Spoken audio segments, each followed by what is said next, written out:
ನಮಸ್ಕಾರ ಸ್ನೇಹಿತರೆ, ಇವತ್ತು ಇನ್ನೊಂದು ಆಯುರ್ವೇದೀಯ ಗಿಡದ ಬಗ್ಗೆ ನಿಮಗೆ ತಿಳಿಸ್ಕೊಡ್ತಾ ಇದ್ದೀನಿ. ಇದರ ಉಪಯೋಗಗಳನ್ನ ತಿಳಿದ್ರೆ ನಿಮಗೆ ಖಂಡಿತ ಆಶ್ಚರ್ಯ ಆಗುತ್ತೆ. ನಿಮ್ಮ ಎಲ್ಲ ಆರೋಗ್ಯ ಸಮಸ್ಯೆಗಳಿಗೂ ಈ ಗಿಡದಲ್ಲಿ ಪರಿಹಾರ ಇದೆ. ಇದನ್ನು ಸಂಜೀವಿನಿ ಗಿಡ ಅಂತಲೇ ನಾವು ಕರಿಬಹುದು. ಹಾಗಂತ ಈ ಗಿಡ ಹಿಮಾಲಯದಲ್ಲೋ ಅಥವಾ ಬೇರೆ ಎಲ್ಲೋ ಇಲ್ಲ, ನಮ್ಮ ಸುತ್ತಮುತ್ತನೇ ಇದೆ. ಆದರೆ ಇದರ ಬಗ್ಗೆ ನಮಗೆ ಅರಿವು ಇಲ್ಲ ಅಷ್ಟೇ.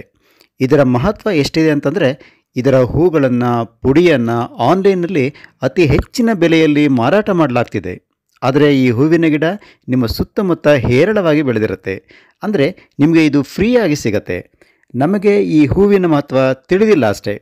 ಹಾಗಾದರೆ ಈ ಗಿಡ ಯಾವುದು, ಹೂವು ಹೇಗಿರುತ್ತೆ, ಇದರ ಬೆನಿಫಿಟ್ಸ್ ಏನೇನು, ಇದನ್ನು ನಾವು ಹೇಗೆ ಉಪಯೋಗಿಸಬೇಕು, ಈ ಎಲ್ಲ ವಿವರಗಳನ್ನು ಇವತ್ತಿನ ವಿಡಿಯೋದಲ್ಲಿ ನಿಮಗೆ ತಿಳಿಸ್ಕೊಡ್ತೀನಿ. ಇದು ನಿಮಗೆ ತುಂಬಾ ಉಪಯೋಗಕ್ಕೆ ಬರುತ್ತೆ. ಈ ವಿಡಿಯೋವನ್ನು ಎಲ್ಲೂ ಸ್ಕಿಪ್ ಮಾಡದೆ ಕೊನೆಯವರೆಗೂ ನೋಡಿ.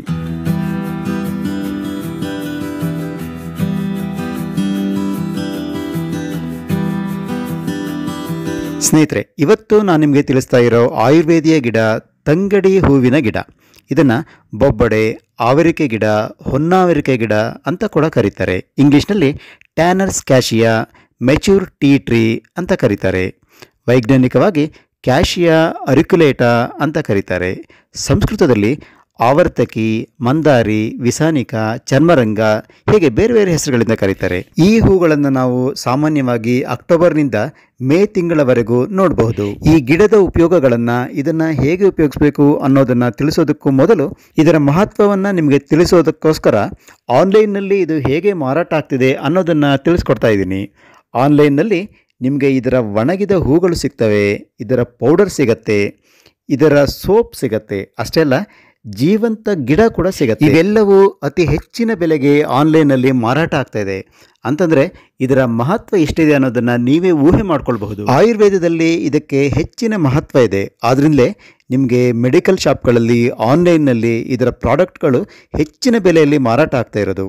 ಆದರೆ ಈ ಗಿಡ ನಿಮ್ಮ ಸುತ್ತಮುತ್ತಲೇ ಹೇರಳವಾಗಿ ಬೆಳೆದಿರೋದನ್ನು ಕಾಣಬಹುದು.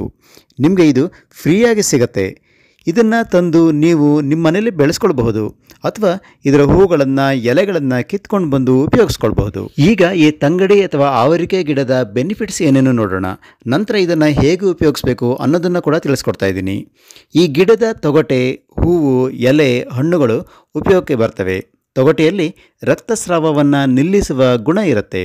ಹೂವಿನ ದಳಗಳನ್ನು ಒಣಗಿಸಿ ಅದರಿಂದ ಪಾನೀಯ ಅಂದರೆ ಟೀ ಮಾಡಿ ಕುಡಿತಾರೆ. ಎಲೆ ಮತ್ತು ಕಾಯಿಗಳಿಗೆ ಕರುಳಿನಲ್ಲಿರುವ ಜಂತುಗಳನ್ನು ನಾಶ ಮಾಡುವಂಥ ಶಕ್ತಿ ಇದೆ.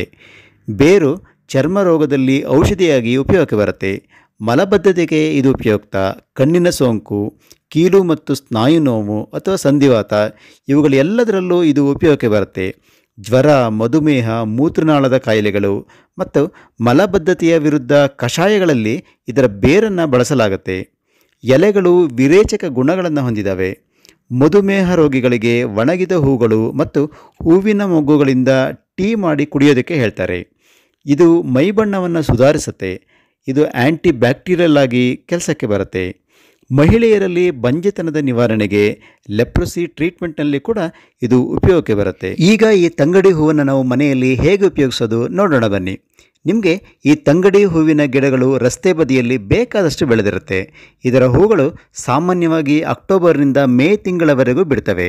ಈ ಹೂಗಳನ್ನು ತಂದು ಇದರ ದಳಗಳನ್ನು ನೆರಳಿನಲ್ಲಿ ಒಣಗಿಸಿ ಪುಡಿ ಮಾಡಿ ಇಟ್ಕೊಂಡು ಬಹಳ ದಿನಗಳವರೆಗೆ ನೀವು ಇದನ್ನ ಬಳಸಬಹುದು. ಈ ತಂಗಡಿ ಹೂವಿನ ಟೀ ಮಾಡಿ ಕುಡಿಯೋದ್ರಿಂದ ಸಾಕಷ್ಟು ಬೆನಿಫಿಟ್ಸ್ಗಳಿದ್ದಾವೆ. ನೀವೇನು ಮಾಡಬೇಕು ಅಂದರೆ, ಈ ತಂಗಡಿ ಹೂಗಳನ್ನು ಕಿತ್ಕೊಂಡು ಬಂದು ಇದರ ದಳಗಳನ್ನು ತೊಳೆದು ನೀರಲ್ಲಿ ಒಂದು 10 ನಿಮಿಷ ಕುದಿಸ್ಬೇಕು. ಹೇಗೆ ಅಂದರೆ, ನಾವು ಎಷ್ಟು ನೀರಿಟ್ಟಿರ್ತೀವಲ್ಲ ಅದು ಅರ್ಧ ಭಾಗಕ್ಕೆ ಬರಬೇಕು. ಆಗ ನಿಮ್ಮ ಟೀ ರೆಡಿ ಆಗುತ್ತೆ. ಇದನ್ನು ಸೋಸ್ಕೊಂಡ್ಬಿಟ್ಟು ಅಂದರೆ ಫಿಲ್ಟರ್ ಮಾಡಿಕೊಂಡು ಇದಕ್ಕೆ ನಿಮಗೆ ಬೇಕಾದಷ್ಟು ಬೆಲ್ಲ ಅಥವಾ ಜೇನುತುಪ್ಪವನ್ನು ಸೇರಿಸಿ ಪ್ರತಿದಿನ ಕುಡಿಯೋದ್ರಿಂದ ಸಾಕಷ್ಟು ಆರೋಗ್ಯ ಲಾಭಗಳು ನಿಮಗೆ ಸಿಗ್ತವೆ. ಈ ತಂಗಡಿ ಚಹಾದಲ್ಲಿ ಸಾಕಷ್ಟು ಔಷಧೀಯ ಗುಣಗಳು ಕೂಡಿರ್ತವೆ.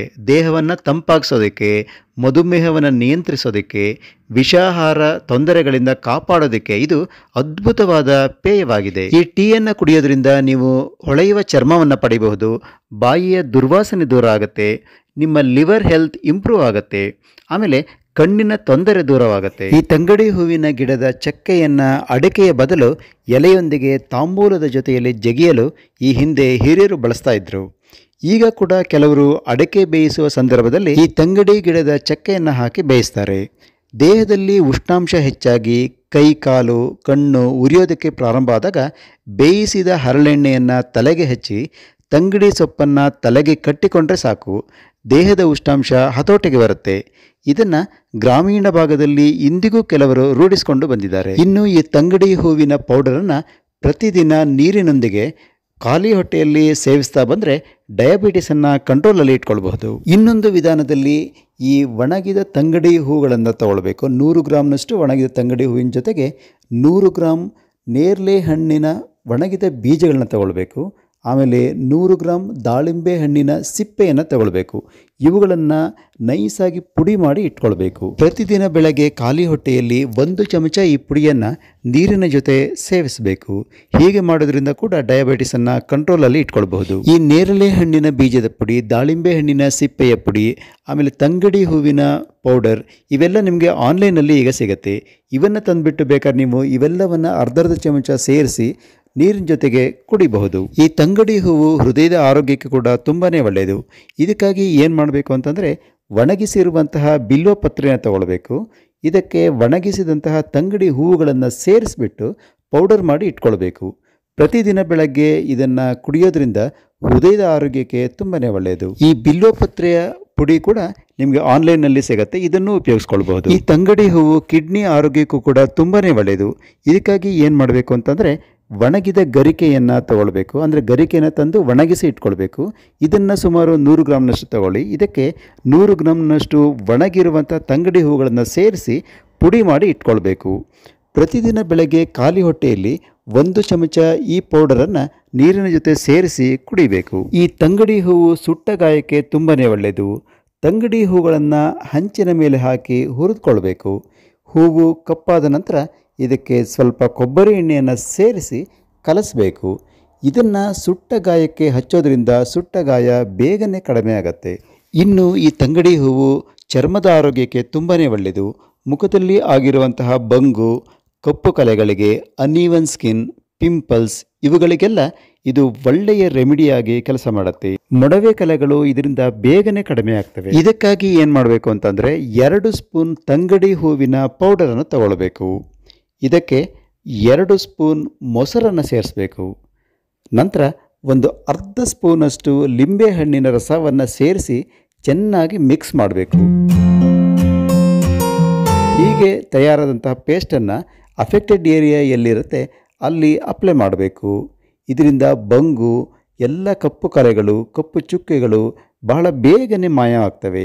ಚರ್ಮದ ವ್ಯಾಧಿಗಳಿಗೆ, ಕಜ್ಜಿ, ರಿಂಗ್ ವರ್ಮ್ ಇಂತಹ ಎಲ್ಲ ಚರ್ಮ ವ್ಯಾಧಿಗಳಿಗೆ ಈ ತಂಗಡಿ ಹೂವು ಬಹಳ ಪರಿಣಾಮಕಾರಿಯಾಗಿ ಕೆಲಸ ಮಾಡುತ್ತೆ. ಇದಕ್ಕಾಗಿ ಏನು ಮಾಡಬೇಕು ಅಂತಂದರೆ ಈ ಕೇಸರಿ ಬೇಳೆ ಅಂತ ಸಿಗುತ್ತೆ, ಅಥವಾ ಅದು ಸಿಗಲಿಲ್ಲ ಅಂದರೆ ಕಡಲೆಬೇಳೆಯನ್ನು ಕೂಡ ಉಪಯೋಗಿಸ್ಬೋದು. ಇದಕ್ಕೆ ಒಣಗಿದ ಕಹಿಬೇವಿನ ಎಲೆಗಳನ್ನು ಸೇರಿಸಬೇಕು. ಇದಕ್ಕೆ ಒಣಗಿದ ತಂಗಡಿ ಹೂವುಗಳನ್ನು ಸೇರಿಸಬೇಕು. ಆಮೇಲೆ ಗುಲಾಬಿ ಹೂವಿನ ದಳಗಳನ್ನು ಸೇರಿಸಬೇಕು. ಜೊತೆಗೆ ಹೆಸರು ಕಾಳುಗಳನ್ನು ಸೇರಿಸಿ ಇದನ್ನು ಚೆನ್ನಾಗಿ ನೈಸಾಗಿ ಪೌಡರ್ ಮಾಡಿ ಇಟ್ಕೊಳ್ಬೇಕು. ಇದನ್ನು ನೀವು ಸ್ನಾನಕ್ಕೆ ಸೋಪಿನ ಬದಲು ಉಪಯೋಗಿಸಬಹುದು. ಇದರಿಂದ ಎಲ್ಲ ರೀತಿಯ ಚರ್ಮ ವ್ಯಾಧಿಗಳಿಗೆ ಪರಿಹಾರ ಸಿಗುತ್ತೆ. ನಿಮಗೆ ಮಾರ್ಕೆಟ್ನಲ್ಲಿ ತಂಗಡಿ ಹೂವಿನ ಸೋಪ್ ಕೂಡ ಸಿಗುತ್ತೆ, ಅದನ್ನೇ ತಂದುಬಿಟ್ಟು ಬೇಕಾದರೆ ಉಪಯೋಗಿಸಬಹುದು. ದೇಹದ ಉಷ್ಣಾಂಶವನ್ನು ಕಡಿಮೆ ಮಾಡ್ಕೊಳ್ಳೋದಕ್ಕೆ ಈ ತಂಗಡಿ ಹೂವು ತುಂಬಾ ಉಪಯೋಗಕ್ಕೆ ಬರುತ್ತೆ.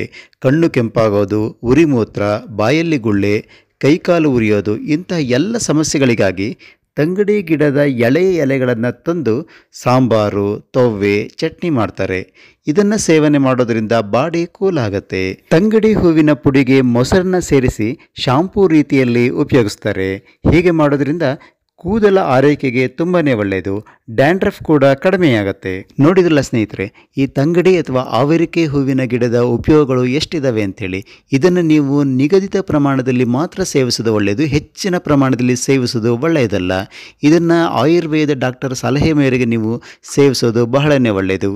ಈ ವಿಡಿಯೋ ನಿಮಗೆ ಹೇಗೆ ಅನ್ನಿಸ್ತು? ಇಷ್ಟ ಆದಲ್ಲಿ ಒಂದು ಲೈಕ್ ಕೊಡಿ, ಕಾಮೆಂಟ್ ಮಾಡಿ, ಹಾಗೂ ಈ ವಿಡಿಯೋವನ್ನು ಶೇರ್ ಮಾಡಿ. ಜೊತೆಗೆ ಜ್ಞಾನ ವಿಜ್ಞಾನ ಚಾನಲ್ಗೆ ಸಬ್ಸ್ಕ್ರೈಬ್ ಆಗಿ ಪಕ್ಕದಲ್ಲಿರುವ ಬೆಲ್ ಐಕಾನನ್ನು ಪ್ರೆಸ್ ಮಾಡಿ. ಇದರಿಂದ ನಾನು ರಿಲೀಸ್ ಮಾಡುವಂತಹ ಎಲ್ಲ ವಿಡಿಯೋಗಳ ನೋಟಿಫಿಕೇಶನ್ ನಿಮಗೆ ಸಿಗುತ್ತೆ.